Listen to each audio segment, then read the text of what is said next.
Taiwán, una isla vibrante y próspera, emerge en el Océano Pacífico frente a la inmensa costa de China continental. Pero más al sur, en aguas disputadas, otras islas han emergido recientemente de forma muy distinta, construidas por la mano del hombre. En la última década se están creando islas artificiales a un ritmo sin precedentes, impulsadas por motivaciones turísticas, económicas, militares y territoriales. Estas nuevas masas de tierra, levantadas a golpe de dragados y excavadoras sobre antiguos arrecifes, se han convertido en escenario de una ambición geopolítica que involucra a las grandes potencias de Asia y del mundo. Este documental explora la intersección entre Taiwán y las islas artificiales, una mirada profunda a la historia política taiwanesa, los proyectos de ingeniería marítima que están redefiniendo fronteras, y las consecuencias ambientales y estratégicas de estas construcciones. Seremos testigos de imágenes impactantes desde el aire y el mar, escucharemos a expertos ingenieros, geopolíticos, ecologistas, historiadores y analizaremos cómo la búsqueda de poder y seguridad está transformando el océano. ¿Qué papel juega Taiwán en esta nueva era de islas fabricadas? ¿Cómo se construyen estos territorios artificiales y qué costo tienen para el planeta? Acompáñanos en este viaje informativo para descubrirlo. Para entender la relevancia estratégica de Taiwán, primero debemos conocer su historia única. Durante siglos, esta isla llamada Formosa por exploradores europeos fue codiciada por potencias extranjeras. En 1895, tras la Primera Guerra Sino-Japonesa, China cedió Taiwán al Imperio de Japón. 5 décadas de dominio colonial japonés modernizaron la isla, hasta que en 1945 la isla de Taiwán fue devuelta a China, sin embargo la corrupción total, el cansancio por las represiones del Kuomintán y el colapso de las fuerzas gubernamentales llevaron al triunfo de comunistas. Lograron capturar toda la China continental oriental y central hasta 1949. Pasó nuevamente a soberanía china.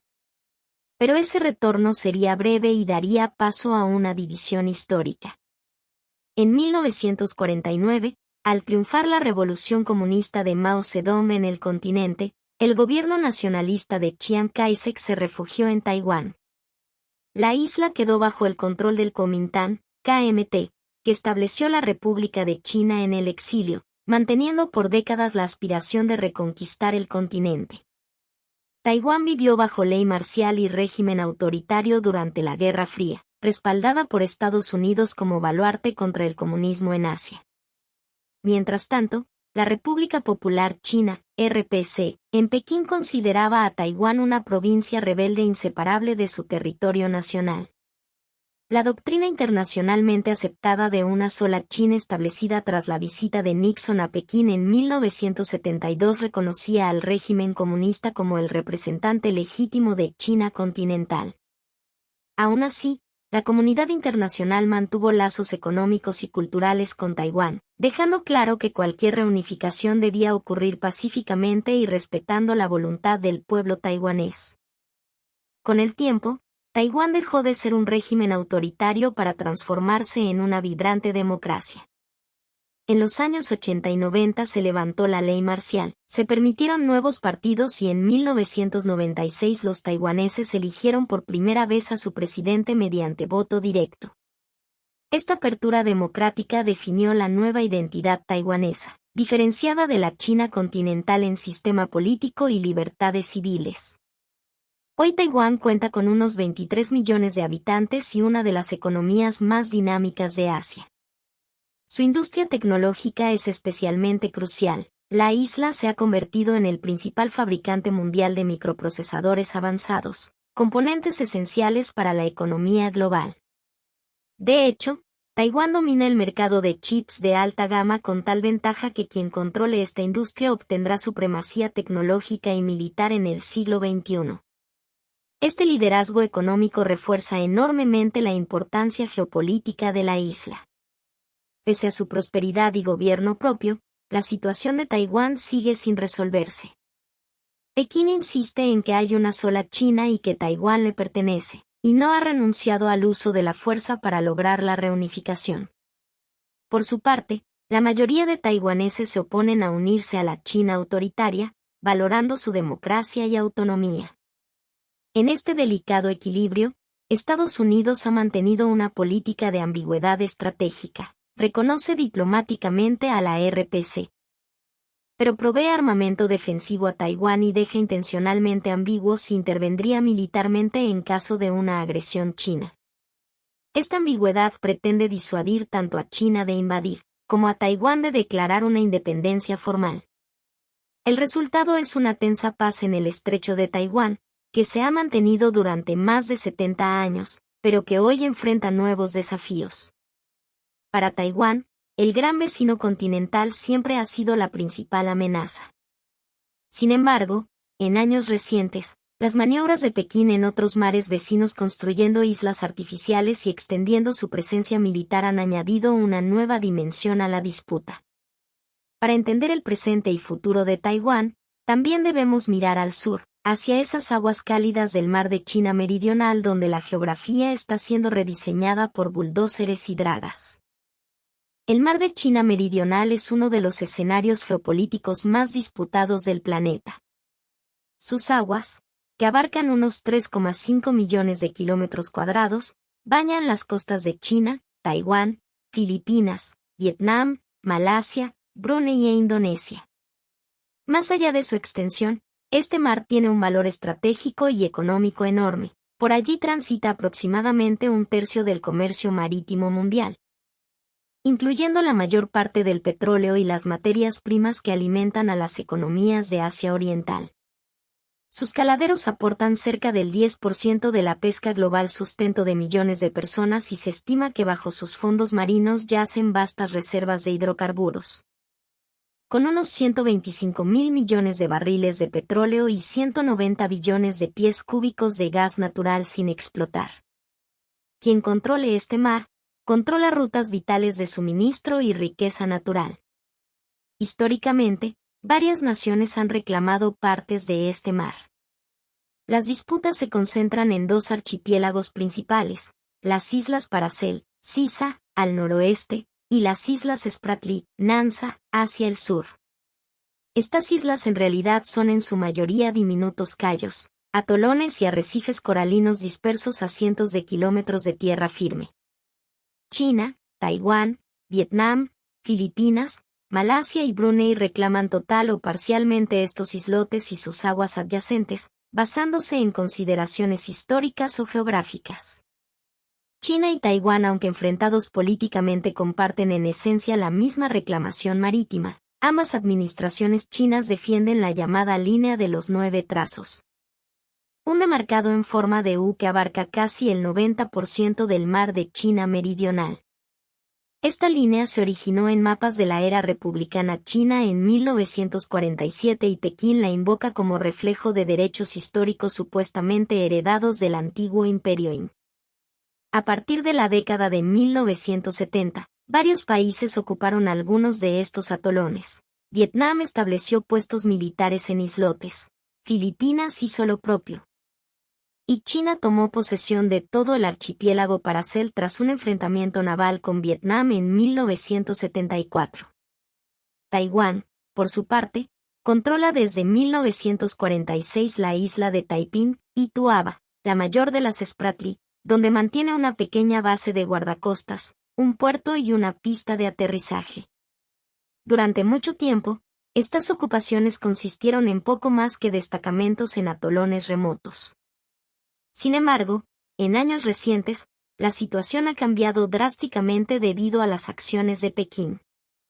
En 2014, China desató una campaña sin precedentes de construcción de islas artificiales en las Spratly. Aprovechando que controlaba varios arrecifes sumergidos o emergiendo apenas con la marea baja, movilizó enormes dragas y maquinaria para convertirlos en verdaderas bases. En al menos 7 arrecifes, Pekín reclamó tierra al mar, amontonó millones de toneladas de arena y roca sobre los corales hasta crear islotes de varias hectáreas. Donde antes solo había lagunas color turquesa y algún pequeño puesto de concreto, de la nada han surgido varios islotes de arena con puertos y pistas de aterrizaje. En total, China ha creado más de 13 kilómetros cuadrados de nueva tierra en las Spratly, siendo responsable de cerca del 95% de toda la tierra ganada al mar en ese archipiélago en la última década. Las imágenes satelitales revelaron rápidamente la magnitud de estas obras. Por ejemplo, en el arrecife Mischief reclamado también por Filipinas virtualmente apareció una isla entera con puerto y un aeródromo. Lo mismo ocurrió en los arrecifes Subi y Fairy Cross, donde ahora se observan largas pistas de aviación, de más de 3 kilómetros, instalaciones portuarias, hangares, torres de radar y edificios de varios pisos. China justificó públicamente estos proyectos alegando que son realizados en su propio territorio y con fines defensivos. El propósito es proteger la soberanía de China e intereses marítimos, declaró su Ministerio de Exteriores. Aunque añadió que las construcciones tendrían también fines civiles más allá de las necesidades de la defensa, por ejemplo, servir de abrigo a buques en caso de tifones, apoyar la pesca o mejorar la monitorización meteorológica. Pero los gobiernos vecinos vieron estas acciones como una escalada alarmante. Desde Washington, el almirante Harry Harris, por entonces jefe de la flota estadounidense en el Pacífico, describió las obras chinas como la construcción de una gran muralla de arena en pleno mar. El secretario de Defensa de Estados Unidos advirtió que esta expansión unilateral dejaría a China aislada diplomáticamente.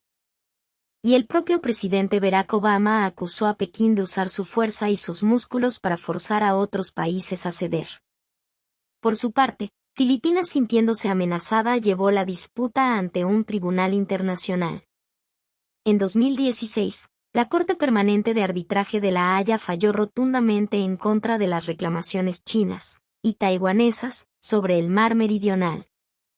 El tribunal determinó que ninguna de las formaciones de las Spratly es una isla capaz de generar derecho a zona económica exclusiva, sino cuando mucho rocas o bajos de marea sin vida humana sostenible.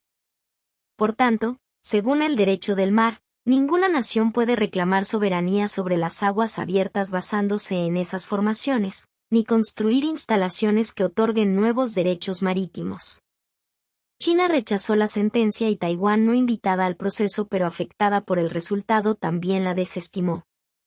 El experto en geopolítica comenta, el fallo de 2016 dejó claro que, legalmente, las islas artificiales no otorgan derechos territoriales. Pero China, al no reconocer la jurisdicción del tribunal, siguió adelante. Hoy esas islas son hechos consumados, bases militares duales que extienden la huella China mar adentro. Esto ha tensado la situación con países vecinos y con Estados Unidos como nunca en décadas. En efecto, en pocos años China ha militarizado varias de sus nuevas islas. Ha construido infraestructura militar de primera categoría, muelles de aguas profundas donde pueden atracar sus buques de guerra, almacenes de combustible y municiones, cuarteles, sistemas de comunicaciones, torres de radar y baterías de misiles antiaéreos y antibuque. A principios de 2016, satélites occidentales detectaron despliegues de misiles tierra-aire HQ-9 en la isla Budi, Paracel. Y desde entonces se han instalado sistemas similares en otras posiciones. En la práctica, Pekín ha creado una red de portaaviones insumergibles que le permitiría controlar el espacio aéreo y marítimo sobre amplias zonas del mar.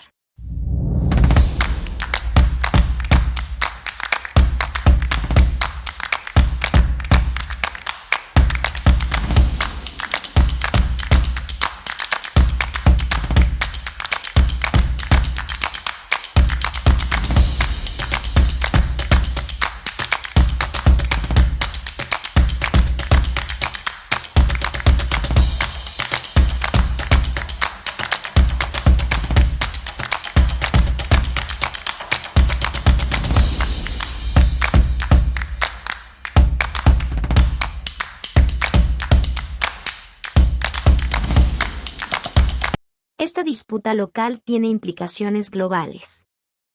China ha declarado el mar de China Meridional como parte de sus intereses nacionales básicos, al nivel de asuntos tan sensibles como Taiwán o el Tíbet.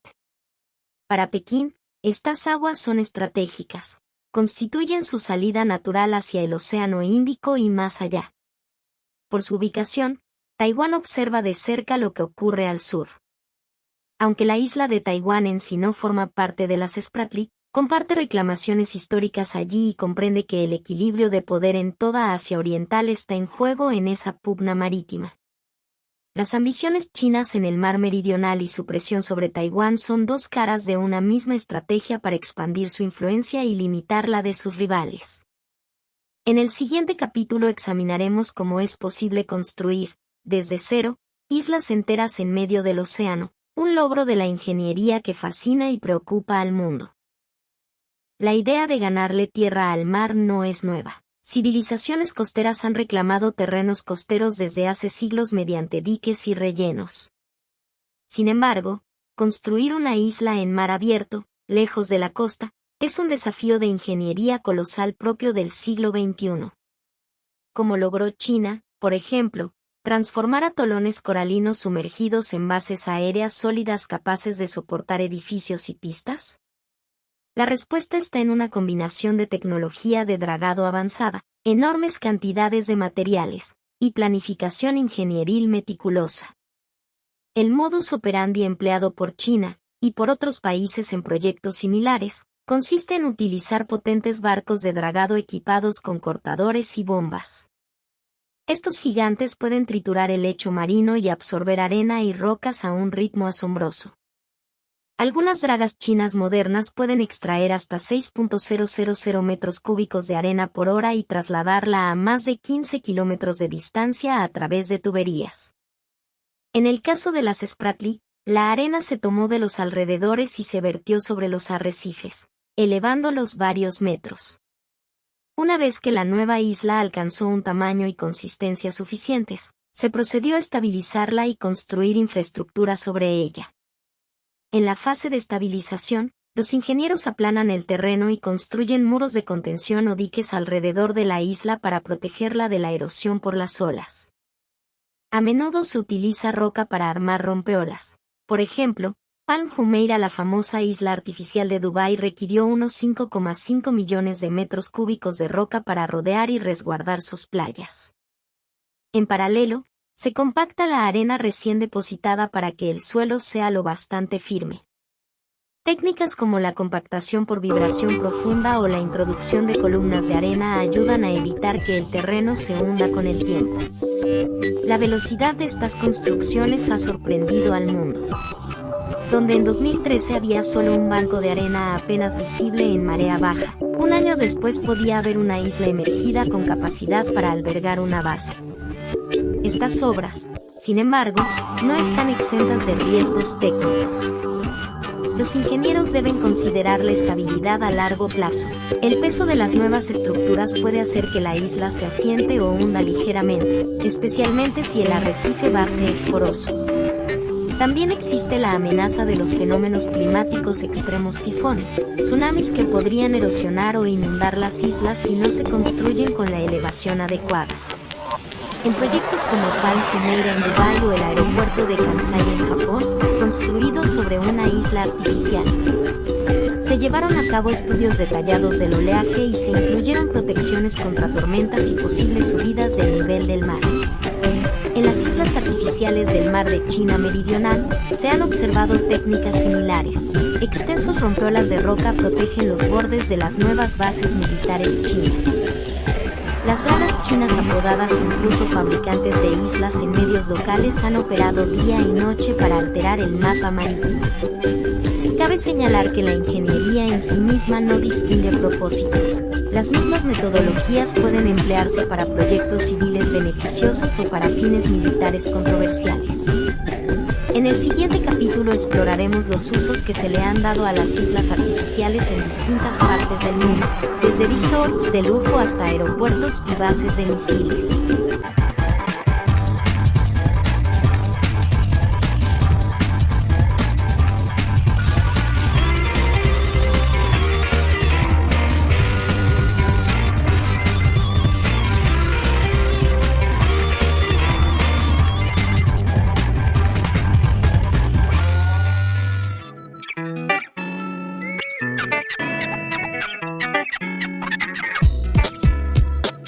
El geógrafo Alastair Bonnet, en entrevista previa. Bonnet, el mar se ha convertido en el nuevo terreno del capitalismo. Los promotores descubrieron que pueden ganar muchísimo dinero creando islas artificiales porque hay gente dispuesta a pagar fortunas por propiedades con vista al mar y a veces. Las regulaciones en tierra firme son más estrictas como ocurre en China, donde el Estado es dueño del suelo urbano, de modo que construir sobre el agua abre un nuevo espacio de negocio. Las islas artificiales no solo se construyen por razones militares. Alrededor del mundo, distintos proyectos han buscado crear tierra nueva con propósitos muy diversos. Dubái, en los Emiratos Árabes Unidos, fue pionero en la década de 2000 con sus extravagantes islas turísticas, Palm Jumeirah y sus islas hermanas. Gigantescos atolones hechos por el hombre con forma de palmera y de mapa mundi, diseñados para añadir decenas de kilómetros de playas y albergar hoteles de superlujo. Construir Palm Jumeirah requirió 94 millones de metros cúbicos de arena dragada del mar y 5,5 millones de metros cúbicos de roca para sus diques perimetrales. El resultado, una joya inmobiliaria que incluso es visible desde el espacio. En Asia Oriental, donde la densidad poblacional es alta, ganar terreno al mar ha sido una solución para puertos y aeropuertos. Hong Kong y Osaka, Japón, construyeron enormes plataformas en sus bahías para ubicar aeropuertos internacionales, liberando espacio en tierra firme. Singapur y Corea del Sur también han extendido sus costas artificialmente para zonas industriales y portuarias. En estos casos, las islas artificiales sirven objetivos económicos claros: ampliar la infraestructura en lugares donde el territorio natural es limitado. Efectivamente, en países diversos de Panamá a Bahrein se han levantado islas privadas y complejos residenciales sobre el mar para atraer a élites y turistas. Frente a la ciudad de Panamá, por ejemplo, se construyen pequeñas islas residenciales exclusivas para ultra ricos, mientras, irónicamente, a pocos kilómetros, islas naturales habitadas por comunidades indígenas se ven amenazadas por el aumento del nivel del mar. Esta dualidad resalta un dilema: las islas artificiales suelen ser proyectos orientados al beneficio de unos pocos, gobiernos o inversionistas, pero pueden exacerbar desigualdades y generar conflictos con quienes dependen del entorno natural. No todos los proyectos de islas artificiales, sin embargo, son cuestionados. Algunos se plantean con fines considerados positivos. Dinamarca está desarrollando islas energéticas en el Mar del Norte, plataformas artificiales que concentrarán parques eólicos marinos y baterías, para generar electricidad renovable a gran escala. También existen propuestas futuristas de ciudades flotantes o islas refugio para poblaciones amenazadas por el cambio climático, como la pequeña nación de Tuvalu, que evalúa construir plataformas habitables ante la posibilidad de que su territorio actual quede sumergido. Estas ideas exploran un uso sostenible o humanitario de la creación de islas, aunque en muchos casos siguen sobre el papel. En el caso de China, oficialmente ha argumentado que algunas de sus islas artificiales en el mar tendrán usos civiles: faros, estaciones meteorológicas, centros de rescate marítimo, etc., para servir a la navegación internacional. Pero la realidad es que la mayoría de estos proyectos en el mar de China Meridional persiguen fines estratégicos. Cada isla nueva extiende potencialmente la proyección de poder y puede otorgar, según interpreta China, derechos sobre 200 millas náuticas adicionales de mar circundante. Aunque esto sea rechazado por la ley internacional vigente. Los incentivos geopolíticos para construir son grandes: controlar más mar, asegurar posiciones militares, y explotar recursos marinos. Las islas artificiales encarnan tanto la ingeniosidad humana como nuestras ambiciones y controversias.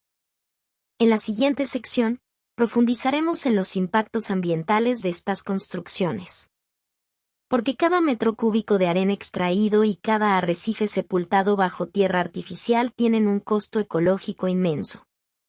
¿Qué le sucede al mar cuando creamos nuevas islas? ¿Es sostenible este camino? La construcción de islas artificiales puede tener efectos catastróficos en el medio ambiente marino. Los arrecifes de coral, fundaciones vivientes de muchas de estas islas, son ecosistemas sumamente frágiles. Sepultarlos bajo toneladas de arena y roca equivale a aniquilar en poco tiempo hábitats que tardaron miles de años en formarse. Lo peor que se le puede hacer a un arrecife es enterrarlo bajo grava y arena. Si le pones encima tierra y pavimento, no hay forma de recuperarlo, advierte el biólogo marino John M. C. Manus, quien ha estudiado por años los corales del mar de China Meridional. Según M. C. Manus, algunos de esos arrecifes que han sido convertidos en bases militares están perdidos para siempre. No es solo la superficie coralina la que sufre. Durante el proceso de construcción, las actividades de dragado y vertido liberan una gran cantidad de sedimentos y contaminantes en el agua. En el caso de las islas artificiales chinas, buques anfibios, dragas y barcos de construcción removieron arenas y gravas de lagunas y fondos marinos, generando plumas de material en suspensión. Esto conlleva la descarga de metales pesados, restos de combustible y químicos, produciendo cambios significativos y dañinos en el ecosistema. El agua antes cristalina se vuelve turbia, privando de luz a las algas fotosintéticas y corales debajo. Las corrientes marinas pueden alterarse o interrumpirse por las nuevas masas de tierra y diques, cambiando patrones de sedimentación y erosión. Playas en islas cercanas pueden erosionarse a mayor velocidad. Grandes áreas de lecho marino, junto con sus jardines de coral, campos de ostras y praderas submarinas, quedan aplastadas o sepultadas bajo sedimento. En suma, se destruye el refugio y alimento de una amplia variedad de especies acuáticas, causando la expulsión o muerte de especies nativas e incluso facilitando la llegada de especies invasoras oportunistas. Los científicos advierten que esta degradación afecta también a las comunidades humanas. Millones de personas en el sudeste asiático dependen de la pesca en estas aguas para su alimentación y sustento económico. Al destruir los criaderos naturales de peces y mariscos, la pesca se empobrece. Muchos pescadores locales regresan con las redes vacías donde antes abundaba la captura. La pérdida de biodiversidad y productividad pesquera amenaza la seguridad alimentaria de regiones costeras enteras. En 2016, el Tribunal Internacional que juzgó la disputa del mar de China Meridional no solo falló sobre la soberanía, también condenó el daño ambiental. Señaló que China ha causado graves daños al medio ambiente coralino, y violó su obligación de proteger ecosistemas frágiles y especies amenazadas al construir estas islas. Paradójicamente, mientras un portavoz chino afirmaba ese mismo año que China se preocupa más por el ambiente de los arrecifes que cualquier otro, las evidencias mostraban lo contrario. Además, los efectos ambientales pueden trascender el área inmediata. La destrucción de arrecifes que servían de barrera natural contra tormentas y la creación de estructuras artificiales podrían incrementar la vulnerabilidad a desastres naturales. Científicos sugieren que estas alteraciones, sumadas al calentamiento global, podrían cambiar patrones locales de clima e incluso aumentar el riesgo de daños por ciclones o tsunamis en la región. Por ejemplo, los arrecifes sanos absorben la energía de las olas, sin ellos, las olas golpean con más fuerza las costas. Frente a este panorama, organizaciones internacionales y países vecinos han expresado su alarma. Filipinas, Vietnam y otros han documentado con fotografías de buceo la devastación de sus bancos de coral, atribuyéndola a las actividades chinas. Filipinas llegó a acusar oficialmente a China de destruir sistemáticamente los arrecifes dentro de su zona económica para construir islas artificiales. Por otro lado, científicos de todo el mundo piden acciones coordinadas. Algunos proponen crear un organismo regional de gestión ambiental que detenga la degradación de los arrecifes y controle la sobrepesca, antes de que colapsen irreversiblemente. Incluso se ha sugerido establecer áreas protegidas o parques de la paz en partes del mar de China Meridional, donde los países en disputa acuerden no militarizar ni explotar, sino cooperar en conservar la riqueza natural que queda. La sostenibilidad a largo plazo de las islas artificiales es otra incógnita. ¿Cuánto durarán? Si el nivel del mar sigue subiendo por el cambio climático, algunas podrían requerir ser elevadas nuevamente para no inundarse. El mantenimiento también es costoso, hay que dragar continuamente alrededor para evitar que la erosión o los sedimentos bloqueen puertos y reparar daños de tormentas. Todo ello implica gastos y trabajo constante. Las islas de Dubái, por ejemplo, enfrentan problemas de erosión y sedimentación que obligan a costosas intervenciones periódicas. Desde un punto de vista ético surge una pregunta: ¿debemos los humanos modificar tan drásticamente los ecosistemas marinos por ambición territorial o económica? ¿Quién es responsable de la pérdida de patrimonio natural común, como los arrecifes de coral, en zonas disputadas? Hasta ahora, la respuesta colectiva ha sido insuficiente. La naturaleza está pagando un precio altísimo por estas obras. En el siguiente capítulo volveremos la mirada a la dimensión geopolítica y de seguridad, cómo encajan estas islas artificiales en la rivalidad militar entre China, Taiwán y Estados Unidos. ¿Qué papel podrían jugar en caso de conflicto? Y finalmente, ¿qué está haciendo Taiwán al respecto?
Taiwán se encuentra en la encrucijada de la disputa de poder en Asia-Pacífico. Geográficamente, la isla forma parte de la llamada primera cadena de islas que bordea la costa este de Asia, junto con el archipiélago japonés y las Filipinas. Esta cadena ha sido históricamente un cinturón que limita la salida libre de China al Océano Pacífico.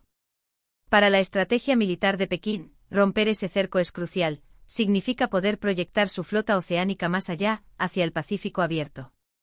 Y en esa cadena, Taiwán es la pieza central, la llave de acceso entre el Mar de China Oriental y el Mar de China Meridional.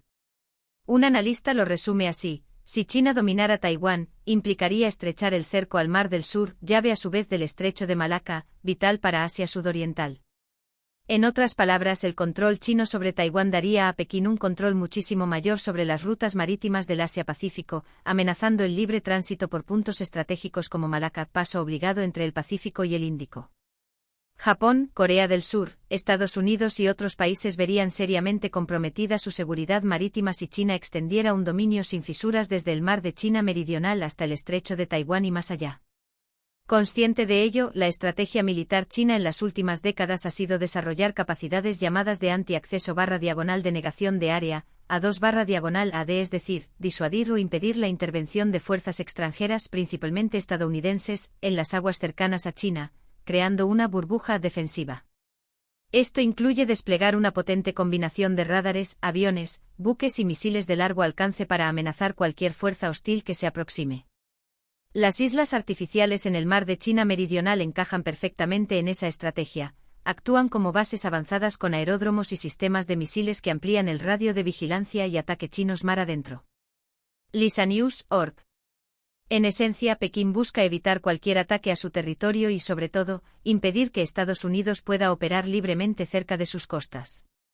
Actualmente China ensaya este escenario con maniobras cada vez mayores. En agosto de 2022, tras la visita de Nancy Pelosi a Taipei, Pekín realizó simulacros de bloqueo aéreo marítimo alrededor de Taiwán, demostrando su habilidad para aislar la isla temporalmente. Buques de guerra y cazas chinos cruzaron repetidamente la línea media del estrecho de Taiwán, mientras sus misiles balísticos sobrevolaban la isla y caían en aguas cercanas. Las bases en las islas artificiales del sur, aunque distantes a más de 1000 kilómetros de Taiwán, refuerzan la profundidad estratégica china, garantizando que en un conflicto regional sus aviones puedan repostar o aterrizar en múltiples puntos, y que sus sensores cubran un amplio espectro. Para Estados Unidos y sus aliados, es prioritario asegurarse de que China no alcance superioridad total en estos mares. Se han reforzado alianzas como el Quad Estados Unidos, Japón, India, Australia, y pactos como el AUKUS Estados Unidos, Reino Unido, Australia, precisamente para contrarrestar el poderío naval chino.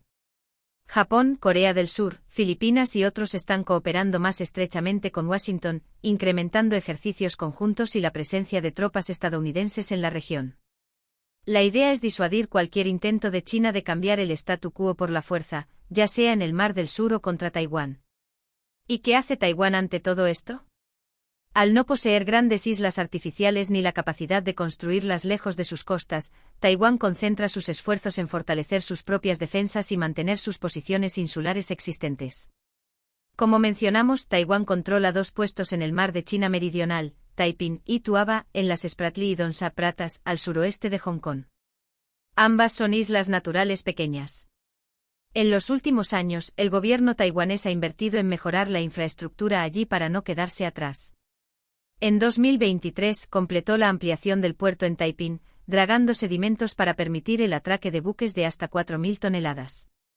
Esto asegura que sus guardacostas puedan reabastecerse y patrullar de forma rutinaria alrededor de la isla, consolidando la presencia taiwanesa.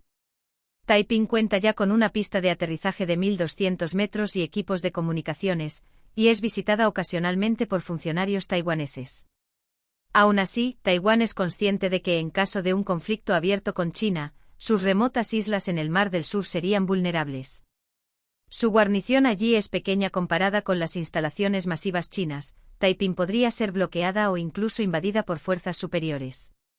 La estrategia principal de Taiwán, por tanto, no es competir en islas artificiales, sino reforzar la defensa de la isla principal de Taiwán y sus cercanos archipiélagos, como las islas Kinmen y Matsu, que están junto a la costa china. Taiwán ha potenciado su arsenal de misiles antibuque y antiaéreos, mejorado sus ejercicios militares e incrementado el gasto en defensa.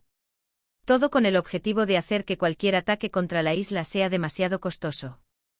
En efecto, analistas señalan que así como las islas artificiales otorgan ventajas a China en tiempo de paz o escaramuzas, también podrían convertirse en puntos débiles en una guerra a gran escala.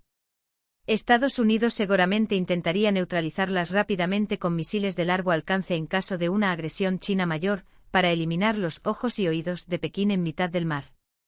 Esto demuestra la paradoja de estas fortificaciones: mejoran la posición de China en escenarios de baja intensidad, pero serían difíciles de defender en un enfrentamiento directo contra una superpotencia. Mientras tanto, Taiwán apuesta por la diplomacia y la preparación. Sus líderes tratan de visibilizar internacionalmente la importancia de mantener la paz en torno a la isla y en los mares circundantes. La presidenta Tsai Ing-wen ha reiterado que Taiwán no busca la confrontación, pero que tampoco cederá ante las presiones. La guerra con China no es en absoluto una opción, dijo en 2022, exhortando a Pekín a respetar la decisión de los 23 millones de taiwaneses de vivir en democracia y libertad. Sin embargo, también alertó que las crecientes intimidaciones militares de China amenazan la paz y la estabilidad regional. En este complejo juego estratégico, las islas artificiales aparecen como una nueva pieza que tanto Taiwán como las potencias involucradas deben considerar. Pueden ser bases de avance, centros logísticos o instrumentos de reclamación territorial, pero también son vulnerables y polémicas. A medida que cerramos este documental, reflexionamos sobre lo que depara el futuro. ¿Podrá mantenerse la paz en medio de estas disputas? Encontrarán los países una solución pacífica que evite la devastación ambiental y garantice la seguridad de todos. La historia de Taiwán y las islas artificiales es, en el fondo, la historia de cómo la humanidad encara las tensiones entre soberanía, seguridad y sostenibilidad. Hemos visto cómo la ubicación de Taiwán la coloca en el centro de rivalidades de grandes potencias, y cómo la invención de nuevas tierras en el mar ha abierto un capítulo inédito en esas rivalidades. En 45 minutos, exploramos décadas de historia, hazañas de la ingeniería y alertas de la naturaleza. ¿Qué nos depara el futuro en esta región? Mucho depende de las decisiones que tomen los líderes de hoy. Una opción es continuar por la vía de la militarización y las conquistas graduales, donde cada nación trata de ampliar sus dominios, sea construyendo islas, reforzando arsenales o extendiendo su influencia política. Ese camino, como vimos, conlleva el riesgo de un accidente o cálculo errado que encienda un conflicto mayor. También implica la pérdida irreparable de ecosistemas únicos, sacrificados por ventajas tácticas de dudosa duración. Otra opción es buscar la cooperación y el diálogo. Por difícil que parezca, existen propuestas sobre la mesa. Organismos internacionales y expertos sugieren, por ejemplo, establecer acuerdos regionales que congelen cualquier nueva construcción en áreas disputadas y que protejan lo que queda de los arrecifes. Se habla de compartir la explotación de recursos de forma pacífica o incluso de gestionar en conjunto reservas marinas. Sería necesario un acto de confianza mutua algo escaso en este momento, pero no imposible. Para Taiwán, el camino inmediato es seguir fortaleciendo su resiliencia y haciendo oír su voz en la comunidad internacional. La isla ha demostrado ser un ejemplo de transformación democrática y prosperidad económica. Muchos en el mundo admiran eso y desean que continúe. La clave estará en mantener la calma y evitar provocaciones mayores.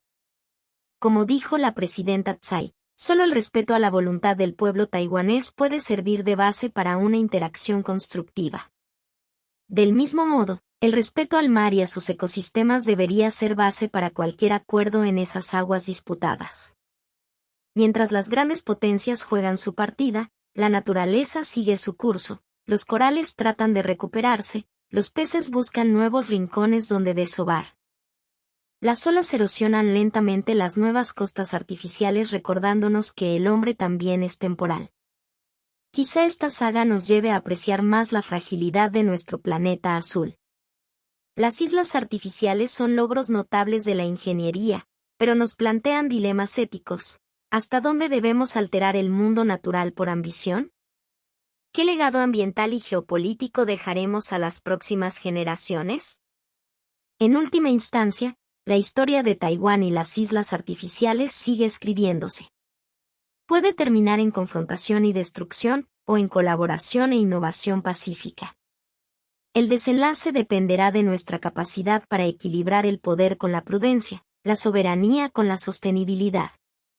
Desde este pequeño gran escenario en el Pacífico Occidental, las lecciones resonarán por todo el mundo.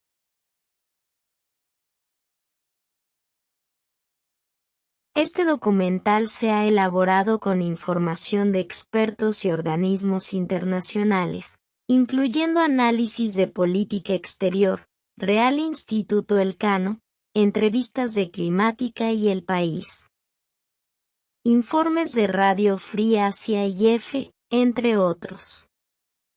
Para garantizar la veracidad y actualidad de los datos presentados.